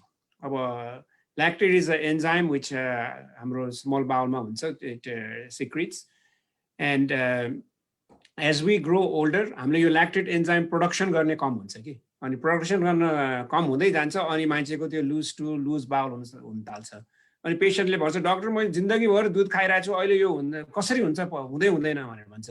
But the thing is as we grow older we lose the ability to make lactate enzyme. अनि ल्याक्टेट एन्जाइम नभएपछि दुध खाएपछि नट ओन्ली दुध, milk products, milk, cheese, I tell my patients milk, cheese, chocolate, ice cream avoid गर्नु है भनेर भन्छु। अनि oh you are taking away everything doctor भन्छ। तर त्यसले लुज टुल हुनसक्छ। अनि ब्लड टेस्ट पनि गर्छौँ हामी। थाइरोइड प्रब्लम हुनसक्छ, थाइरोइड ओभर एक्टिभ भयो भने तपाईँको लुज टुल हुन्छ। अनि त्यसपछि अब डिपेन्डिङ अन द एज यो सबै नेगेटिभ भयो भने अनफोर्चुनेटली अर फोर्चुनेटली कोलोनोस्कोपी गराउनु नै पर्ने हुन्छ। किनभने अघि मैले डिस्क्राइब गरेको छु, bowel, if you person is having loose stool for 4-5 days or somebody who has normal stool, अहिले उसलाई लुज टुल हुन थाल्यो भने that's called change in bowel habits. Colonoscopy गराउनु पर्ने नै हुन्छ। अब कोलोनोस्कोपी गरेर त्यो नर्मल भयो, अरू सबै टेस्टहरू नर्मल भयो, हामी डेरी पनि अभोइड गऱ्यौँ, तर अझ प्रब्लम छ भने then we start thinking of irritable bowel, IBS भन्छौँ, irritable bowel or spastic bowel. त्यसमा चाहिँ मान्छेहरूलाई के हुन्छ भने जब टेन्सन भयो भने लुज टुल हुन्छ, डायरिया हुन्छ। अलिकति टक दिनु पर्यो भने, एक्जाम भयो भने डायरिया हुन्छ, लोवर क्र्याम्पिङ हुन्छ। इरिटेबल बाउल चाहिँ अमेरिकामा एकदमै कमन छ है। तर इरिटेबल बाउल अनफोर्चुनेटली यो तपाईँले मलाई प्रमेसी सोध्नु पनि भएको केही टेस्ट छ कि भने, इरिटेबल बाउललाई अहिलेसम्म खास केही राम्रो टेस्टै छैन। Irritable bowel is a diagnosis of exclusion. त्यसको लागि अब हामीले यो टेस्टहरू गराउनु पर्यो, कोलोनोस्कोपी गराउनु पर्यो, अनि अफन सिटी स्क्यान पनि गराउनु पर्छ। सिटीले चाहिँ सबै अर्गन्सहरू देखिन्छ। सो इरिटेबल बाउल चाहिँ it's a diagnosis of exclusion. Criteria पनि छ इरिटेबल बाउलमा चाहिँ, change in stool habit, symptoms going on for 6 months, अनि नो रेड फ्ल्याग्स, क्राइटेरिया पनि छ, criteria to diagnose irritable bowel. तर यस्तो हेर्दाखेरि तपाईँको क्वेसन आएको सुन्दाखेरि the person might be suffering from irritable bowel, but we cannot conclude that है। अरू सबै यो टेस्टहरू वी हेभ टु डु। अरू सबै टेस्ट नेगेटिभ भएपछि then you can say it's irritable bowel. भनेपछि त यो विषयमा छुट्टै एउटा सेसन राख्नुपर्ने जस्तो देखियो, स्पेसली हामी अब नेपालबाट हामी आएकाहरू र नेपालमा पनि होइन धेरै जस्तो हामी यो मरमसलाहरू पनि धेरै खान्छौँ, त्यो विषयमा पनि छ। तर आज म त्यो क्वेसन चाहिँ राख्दिनँ यहाँहरूलाई होइन। अब अर्को एउटा क्वेसन चाहिँ के आछ भन्दा तपाईँले कभर त गरिसक्नु भएको छ तैपनि होइन, के लेख्नु भएको छ भन्दाखेरि उहाँको उमेर भर्खर 25 वर्षको भयो, तर वान अफ द प्यारेन्टलाई चाहिँ कोलन क्यान्सर भएको थियो। अब मैले के गर्नु पर्ला भनेर क्वेसन चाहिँ सोध्नु भएको छ, के भन्नुहुन्छ यसमा? अब उहाँको प्यारेन्टलाई कति उमेरमा भएको होइन त्यो हेर्नु पर्यो र त्यो सर्जरी गरेपछि जेनेटिक टेस्टको लागि पठाएको छ कि छैन भन्ने कुरा आउँछ। र अर्को इम्पोर्टेन्ट कुरा के पनि छ भन्दा यदि उहाँको प्यारेन्टलाई यङ एजमा क्यान्सर भएको छ भने एउटा लिन्च सिन्ड्रोम भन्ने छ कि अरू फ्यामिली मेम्बर भनेको आमा अथवा भनौँ न आन्टीहरूलाई कतै पाठेघरको क्यान्सर अथवा त्यो ओभरी भन्छ के भन्छ त्यसलाई अन्डाशयको क्यान्सर होइन ब्रेस्ट क्यान्सरहरू चाहिँ जेनेटिकली लिङ्क्ड हुन्छ कति कुराहरू त्यस्तो। एटलिस्ट उहाँले चाहिँ 10 years before her parents way diagnose colonoscopy सुरु गर्नै पर्छ। त्यो इट्स इम्पोर्टेन्ट टु नो उहाँको पेरेन्ट्सहरूको कुन एजमा क्यान्सर भएको, जुन एजमा भएको थियो त्योभन्दा 10 वर्ष पहिला गर्नु पर्यो। यदि उहाँको पेरेन्ट्सहरूको 50 वर्षमा भयो त्यो 40 मा गर्नु पर्यो। Any time a family member has colon cancer less than 50 years of age, there is a high likelihood कि त्यसमा जेनेटिक प्रिडिस्पोजिसन छ। अब person has colon cancer at 70 years of age, probably less likelihood कि त्यहाँ genetic predisposition छ। त्यो चाहिँ त्यो अघि मैले डिस्क्राइब गरेको छु, there is some defect in the mutation in the spell check genes and other old एजमा क्यान्सर भयो भने। तर यङ फ्यामिली मेम्बरलाई क्यान्सर भयो चाहिँ इट्स भेरी इम्पोर्टेन्ट कि जेनेटिक प्रिडिस्पोजिसन हुन्छ त्यसमा। अब उहाँको बुवा या आमालाई कुन उमेरमा भएको भने त्यसमा भर पर्छ उहाँको लागि स्क्रिनिङ रेकमेन्डेसन। अहिले तपाईँहरूसँग कुरा गर्दा गर्दै मेरो दिमागमा ठ्याट्टै एउटा के आयो भन्दा नन मेडिकल भएको हिसाबमा होइन, भनेपछि एउटा क्यान्सर भयो भने त्यो क्यान्सर फैलिएर अरू अरू क्यान्सर पनि हुनसक्ने जस्तो अहिले पनि डक्टर अनुजको प्रेजेन्टेसनमा त्यही कुराहरू गर्नुभएको थियो होइन। भने मैले आफ्नो अब एभ्रिडे लाइफमा पनि अरूहरूसँग कुराहरू गर्दाखेरि त्यस्तो भएको मेरो साथीहरूको प्यारेन्ट्सहरूलाई पनि भएको मैले देखेको छु होइन। भनेपछि कुनै एउटा क्यान्सर छ भने जस्तै त्यो क्यान्सर फैलिएर अरू पनि हुनसक्ने जस्तो देखियो होइन त। अब भने जेनेटिक एउटा किसिमबाट एउटा क्यान्सर जेनेटिकबाट भयो भने तर त्यसलाई समयमा नै रोकथाम गरेन भने चाहिँ त्यो क्यान्सर फैलिएर अरू अरू अर्गनमा पनि अट्याक गर्न सक्छ भन्ने कुराहरू देखिन जस्तो हो डाक्टर साहबहरू? हो डाक्टर सञ्जीव। हो त्यो अघि कुरा भएको थियो नि प्रमेशजी, त्यो स्टेजिङमा कोलन क्यान्सर भयो भने के हुन्छ भने धेरै जस्तो यो कलेजोमा जान्छ है, त्यो त स्टेज 4 भयो। Once it's outside the colon, stage 3 भने चाहिँ त्यो ठुलो आन्द्राको बाहिर, स्टेज 4 चाहिँ अरू अर्गन्सहरूमा जान्छ। सबभन्दा कमन चाहिँ हाम्रो जाने कलेजोमा हो, त्यसपछि यो फोक्सोमा जान सक्छ अनि ब्रेनमा पनि जान सक्छ। यो मलद्वारमा हुने cancer, anal cancer, rectal cancer चाहिँ छिटो स्प्रेड हुनसक्छ, यो लङमा जान सक्छ, कहिलेकाहीँ ब्रेनमा पनि जान सक्छ। तर रेगुलर ठुलो आन्द्रामा हुने चाहिँ most of the time spread हुँदाखेरि त्यो ब्लड सप्लाई अनुसार चाहिँ लिभरमा जान्छ, त्यसलाई चाहिँ मेटास्टेसिस भनिन्छ। त्यो चाहिँ अब एडभान्स स्टेजमा भयो। तर अर्को डाक्टर अनुजले भन्नुभएको चाहिँ त्यो लिन्च सिन्ड्रोम भन्ने हुन्छ। लिन्च सिन्ड्रोममा चाहिँ त्यो जेनेटिक एब्नोर्म्यालिटी हुन्छ, MLH1, MSH2, MSH6 भन्ने जेनेटिक एब्नोर्म्यालिटी हुन्छ। यो फ्यामिली मेम्बर्सहरूलाई चाहिँ कोलन क्यान्सर मात्र होइन मल्टिपल क्यान्सर हुनसक्छ उहाँहरूलाई। त्यो फ्यामिली मेम्बरको चाहिँ ओभेरियन युटेराइन क्यान्सर हुन्छ, ब्रेस्ट क्यान्सरको प्रिडिस्पोजिसन हुन्छ, अनि किडनीमा क्यान्सर धेरै हुनसक्छ। मेरो एउटा पेसेन्ट थियो लिन्च सिन्ड्रोम थियो। अनि यो पेसेन्टहरूको चाहिँ के हुन्छ भने त्यो हाम्रो एडिनोमा कार्सिनोमा सिक्वेन्स जो हामीले पहिला कुरा गरेका थियौँ कि पलेप 3-4 वर्षपछि एडिनोमाबाट कार्सिनोमा हुन्छ भन्छ। लिन्च सिन्ड्रोममा चाहिँ त्यो हुँदैन। At once cancer can form even in small abnormal lining. मेरो यो पेसेन्टलाई कोलन क्यान्सर भएको थियो, 6 महिनापछि सी अन्डरवेन्ट सर्जरी, 6 महिनापछि फेरि कोलन क्यान्सर भयो। You know, Dr. Anuj, it was so shocking. Within 6 months, he got another metachronous colon cancer. अनि त्यसपछि चाहिँ टोटल कोलेक्टमी र टोटल हिस्ट्रेक्टमी गर्यो। सिन्ड्रोममा चाहिँ के हुन्छ भने क्यान्सर एउटा अर्गनमा त होइन मल्टिपल अर्गनमा हुनसक्छ यो प्रमेसी। डाक्टर अनुज यसमा केही थप्नुपर्ने देख्नु भएको छ कि? होइन ठिक छ, उहाँले भन्नुभयो एकदमै ठिक हो। ए हजुर। अब हामी कार्यक्रमको एउटा अन्तिम क्वेसनको रूपमा होइन यहाँ एउटा क्वेसन के आएको छ भन्दाखेरि आई हेभ पाइल्स अनि हेमोराइड्स होइन, how do I prevent it from worsening, what treatments do we have for haemorrhoids भनेर आएको छ। के भन्नुहुन्छ डाक्टर साहबहरू? वेल म छोटकरीमा के भन्छु भन्दाखेरि अब पाइल्स भनेको चाहिँ नि हेमोरोइड भनिन्छ यता। हामी सबैजनामा के हुन्छ भन्दा जन्मिँदाखेरि नै ब्लड भेसल भनेको रगतको नलीहरू त्यो तल्लो भागमा चाहिँ नि त्यो तल्लो ओपनिङको वरिपरि सबैतिर हुन्छ। तर कति बेला त्यसलाई पाइल्स भनिन्छ भन्दा चाहिँ तपाईँले जस्तो अब दिशा गर्दाखेरि अब आइप्याड आइफोन चलाउने, किताब पढ्ने होइन, धेरै कमोडमा बसी धेरै बिरामीहरू आउँछन् क्या त्यस्ता। अनि अथवा तपाईँले सागसब्जी खानुहुन्न, कन्स्टिपेसन छ अनि स्ट्रेनिङ भन्छ होइन, त्यस्तो गर्नुभयो भने त्यो नलीहरू चाहिँ बिस्तारै बिस्तारै तल युआर फोर्सिङ इट डाउनवर्ड्स क्या, अनि ठुलो हुँदै जान्छ त्यो।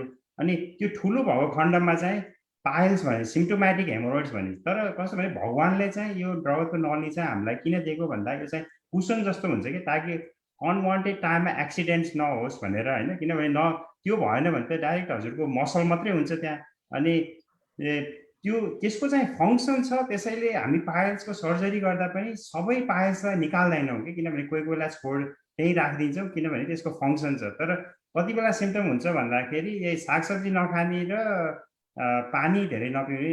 मैले चाहिँ के फर्स्ट लाइन ट्रिटमेन्ट नै के गर्छु भने गएर यदि सागसब्जी नखाने मान्छे छ भने एटलिस्ट 2 चम्चा अब मेटाम्युसिल अथवा बेनेफाइबर भन्ने फाइबर सप्लिमेन्टहरू पाउँछ, दिनको 2 चोटि गर्ने र 65 आउन्स वाटर भन्छ त्यो 2-2.5 लिटर पानी दिनदिनै खाने गऱ्यो भने चाहिँ लङ टर्ममा त्यो चाहिँ खुम्चेर जान्छ त्यो हेमोरोइड। त्यो चाहिँ नन अपरेटिभ म्यानेजमेन्ट हो।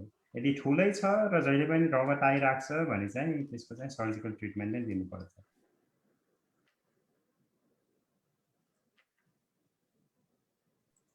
थ्याङ्क यू है। अब यही मैले लास्ट क्वेसन त भनेको थिएँ, तर पनि एउटा हाम्रो नियमित हाम्रो हुनुहुन्छ दर्शक हुनुहुन्छ है दिनेश साक्य, उहाँले के क्वेसन राख्नु भएको छ भन्दाखेरि क्यान यु प्लिज डिफ्रेन्सिएट होइन एडेनो कार्सिनोमा एन्ड कार्सिनोमा भनेर भन्नुभएको छ। यसलाई कसरी एड्रेस गर्न सकिन्छ हामीले छोटो टाइममा? मैले बुझे अनुसार चाहिँ के हो भन्दा कार्सिनोमा भनेको कुनै पनि क्यान्सरलाई 2-3टा टर्म बुझ्नुपर्ने हुन्छ। कस्तो भन्दाखेरि ट्युमर भनेको कुनै पनि ग्रोथलाई ट्युमर भनिन्छ होइन। अनि त्यो ट्युमर चाहिँ कुन अर्ग्यानबाट डेभलप भयो भन्ने कुरा हुन्छ होइन। अनि के हुन्छ भने ठुलो आन्द्रामा चाहिँ एडिनोम्याटस सेल्सहरू हुन्छ क्या, त्यहाँ एउटा लाइनिङ हुन्छ ग्रन्थीहरू, त्योबाट आएको क्यान्सरलाई चाहिँ एडिनोकार्सिनोमा भनिन्छ होइन। तर अरू ठाउँमा के हुन्छ भन्दा अब जस्तै तपाईँ फोक्सोमा क्यान्सर भयो भने त्यो चाहिँ स्क्वामस सेल कार्सिनोमा हुनसक्छ। किनभने त्यही भएर त्यो के हो भन्दा कुन ग्ल्यान्डबाट ओरिजिन भयो त्यही अनुसार त्यस क्यान्सरको नाम गरिन्छ। अब प्यान्क्रियाजमा हुने पनि एडिनोकार्सिनोमा हुन्छ हेर्नुहोस् होइन, आन्द्रामा हुने पनि एडिनोकार्सिनोमा हुन्छ, र तल्लोपट्टि भागमा जब त्यो पाइल्स हुने ठाउँमा क्यान्सर भयो भने चाहिँ हजुरको स्क्वामस सेल क्यान्सर हुन्छ। त्यो भनेको चाहिँ छालामा हुने जस्तो क्यान्सर हो कि फेरि हो। त्यसैले कुन सेलबाट ओरिजिन भएर क्यान्सर भयो त्यही अनुसार नामाकरण गरिन्छ। थ्याङ्क यू डाक्टर अनुज है। अब हामी घडीले 8:11 देखिसकेका छ यहाँको लोकल टाइम होइन। समयको पाबन्दीले गर्दाखेरि अब हामी क्वेसनहरू यहीँ हामी स्टप गर्छौँ होइन। अब म जाँदै के त भन्दाखेरि अब क्लोजिङ रिमार्क्सको लागि म दुईटै डक्टरहरूलाई म रिक्वेस्ट गर्छु होइन। अब आज टाइम लिमिटले गर्दाखेरि अझ पनि छुट्न गएका कुरा होइन हाम्रो नेपाली समुदायमा पुर्याउनै पर्ने कुराहरू केही छ भने टु द पोइन्ट राखिदिनु हुन म अनुरोध गर्दछु। फर्स्टमा म डाक्टर सञ्जीवका जाउँ। डाक्टर सञ्जीव। हस् नमस्ते, थ्याङ्क यू प्रमेशजी। एकदमै इन्ट्रेस्टिङ डिस्कसन भयो। म जाँदा के भन्न चाहन्छु भने कोलन क्यान्सर अमेरिकामा हामी बस्ने नेपालीहरूलाई पनि त्यति नै रिस्क छ जो यहाँ बस्नेहरूलाई हुन्छन्। त्यसैले हामी we have to be focused on prevention, screening होइन। फ्यामिली हिस्ट्री सबैले आफ्नो आफ्नो we have to know what our family history is है। अनि जति लाइफस्टाइल मोडिफिकेसन हामी गर्न सक्छौँ, डायट, एक्सर्साइज, डायटमा चाहिँ सागसब्जी धेरै खाने, सकेसम्म मासु कम गर्ने, स्पेसली खसीको मासु सकेसम्म कम गर्ने, त्यो रेड मिट भन्छौँ हामी, बोसो। एक्सर्साइज सकेसम्म हाम्रो त्यो इन्टरनल मेडिसिनले एबिआइएमले रेकमेन्ड पनि गर्छ कि half an hour at least 5 times a week. अहिले I think they have increase it to 1 hour 5 times a week. Exercise गर्नुहोस्। अनि आफ्नो सिम्टम्स चाहिँ सिम्टम्सको ख्याल राख्नुहोस्। हामी त्यसलाई रेड फ्ल्याग्स भन्छौँ। त्यो के यो दिशामा चेन्ज भयो या रगत सगत आयो, वेट लस भयो, एनिमिया भयो, सिम्टम्सको ख्याल गर्नु। सिम्टम्स छ भने आफ्नो डक्टरलाई भनिहाल्नु। अनि आफ्नो स्क्रिनिङ गराउनु पर्ने, कोलोनोस्कोपी होस्, कोलोगार्ड होस्, तपाईँको अब अघि हामीले कुरा गरे कोलोगार्ड हरेक 3 वर्ष गर्नुपर्छ। स्क्रिनिङ मान्छेले के गर्छन्, कोलोनोस्कोपी गर्छ, 10-15 वर्ष बिर्साइदिन्छ, आउँछ कोलन क्यान्सर हुन्छ। Screening keep up to date with your screening. अनि जाँदै त्यही हो कि टेक्सासमा अब कोभिडको कुरा नगरिकन त अलिक गाह्रै भयो है प्रवेशजी। कोभिड को रेट स्टेबलै छ या घटेको छ fortunately, despite mask mandate being release. तर धेरै मान्छेले अझ पनि मास्क लाइ नै रहेछन् है, मैले पनि लाइ नै रहेछु। हर्ड इम्युनिटी 80% रिच भयो भने हुन्छ भन्छ। हाम्रो अहिले 55% of US population has gotten vaccination, so we might be reaching herd immunity. तर paediatric population 16 and younger paediatric पपुलेसनलाई भ्याक्सिनेसन नभएसम्म हर्ड इम्युनिटी हुँदैन भन्ने कुरा भएको छ। त्यसैले पिडियाट्रिक पपुलेसनमा पनि एग्रेसिभली अहिले टेस्टिङ भइरहेछ। त्यसैले प्रिकसन्स चाहिँ सकेसम्म युज गर्नुहोस्। अब यो के भने we are at the end, covid fatigue नगर्नुहोस् होइन। हात्ती छिर्यो पुच्छर अड्क्यो भने जस्तो मलाई जहिले पनि त्यही सम्झना आउँछ। सकेसम्म अझ प्रिकसन युज गर्नुहोस्। If your other friends families have had vaccine that's good, mix, तर नयाँ क्राउडहरूसँग मिक्स नगर्नुहोस्। I think we are at the end of the tunnel. तर अनफोर्चुनेटली विश्वमा चाहिँ यो फेरि खतरनाक रूपले भइरहेछ है। अब यो कस्तो हुन्छ के हुन्छ भन्ने, we are not out of the woods yet. It looks like the light might be at the end of the tunnel. तर इन्डियामा अहिले हामीले सुनेकै छौँ लास्ट 2-3 दिनमा 3 लाख मान्छेले लाइक एक दिनमा कोभिड भयो। हाम्रो जनवरी फेब्रुअरीमा अमेरिकामा हाइटमा हाम्रो 100,000 केसेस पर डे, 120 सम्म पुगेको थियो। अनि हाइटमा हाम्रो 3,000 डेथ्स पर डे भएको थियो। अहिले इन्डियामा 2,500 डेथ्स एभ्री डे भइरहेको छ। So we don't know where the pandemic is heading. अनि यो न्यू भेरिएन्टहरू छ, भ्याक्सिनले कतिसम्म प्रोटेक्ट गर्छ, अहिलेसम्म त यो B117 त्यसलाई प्रोटेक्टै गर्छ भनेको छ। तर इन्डियामा यो डबल म्युटेन्ट भाइरस निस्केछ भन्छ। So let's not let our guard down है, कसियस हुनुहोस्, त्यो सोसियल डिस्टेन्सिङ मेन्टेन गर्नुहोस्। त्यही म सबैलाई आह्वान गर्छु है। धेरै धेरै धन्यवाद। डाक्टर अनुज हजुर होइन, अब सबैजनालाई हामीले एजुकेट गर्ने प्रयास गऱ्यौँ होइन। अझै केही क्वेसन छ भने TNMA को वेबसाइटमा इन्क्वायरी गर्दा हुन्छ। Will be willing to help you all. अब हामीले भने जस्तै अब हजुरहरू पनि एडभोकेट गर्नुहोस्, आफ्नो नातेदार, छरछिमेकी, फ्यामिली, आफैलाई सिम्टम छ भने गएर टेस्ट गराउनुहोस्। And if we can help in any other way let us know. TNMA को पोर्टलबाट क्वेसन्सहरू पठाउनु भयो हुन्छ। अनि I would like to thank TNMA for organising this educational activity. Thank you. Thank you. हजुर जे होस्, आजको जुन हाम्रो सन्दर्भ थियो होइन, हामीले आज जुन कुराकानी गऱ्यौँ होइन, स्पेसियली अब हाम्रो के त भन्दाखेरि नेपाली समाजमा चाहे तपाईँ अमेरिकामा आइसकेपछि होस् वा नेपालमा पनि अब खानपानको जुन एउटा हाम्रो ट्रेन्ड बिस्तारै चेन्ज भएर गएर आछ, त्यसको डाइरेक्ट अहिले मैले बुझेअनुसार आजको उसबाट चाहिँ यहाँ कोलोन क्यान्सरतिर हामी उन्मुख भएको जस्तो मैले महसुस गरेँ होइन दर्शकवृन्दहरू। त्यही भएर उहाँहरूले पनि एकदमै पिन पोइन्ट के गर्नुभएको छ भन्दाखेरि होइन, कोलोन क्यान्सरलाई भनेको इट्स बिटेबल, हामीले बिट गर्न सक्छौँ होइन। अनि के त भन्दाखेरि सजग हुनु पर्यो, खानपानको कुराहरू गर्नुभएको छ उहाँहरूले, स्मोकिङ नगर्नुहोस् भन्ने कुराहरू गर्नुभएको छ होइन। र बार्बेक्यू गर्दाखेरि पनि अलिकति ध्यान दिएर बार्बेक्यूको मासु चाहिँ अलिकति होस पुर्याएर खानु भनेर पनि मलाई लाग्यो होइन। र सबैभन्दा राम्रो मेसेज के दिनुभएको छ त भन्दा इट्स बिटेबल है। टाइममा हामीले डायग्नोज गर्न सक्यो भने चाहिँ बिटेबल छ भनेर चाहिँ उहाँले स्ट्रङली भनिराख्नु भएको छ।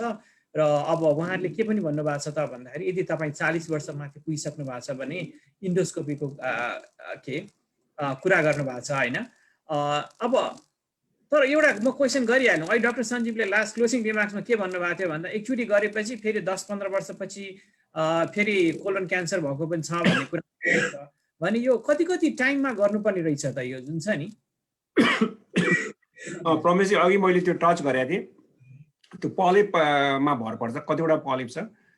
सानो पलिप छ भने हामी 5 वर्षमा गर्छौँ, अनि त्यो एडिनोमा पलिप भयो भने अलि रिस्की हुन्छ। पलिप पनि दुई थरीको हुन्छ, एउटा एडिनोमा एउटा हाइपरप्लास्टिक। एडिनोमा पलिप सानो छ भने हामी 5 वर्षमा गर्छौँ।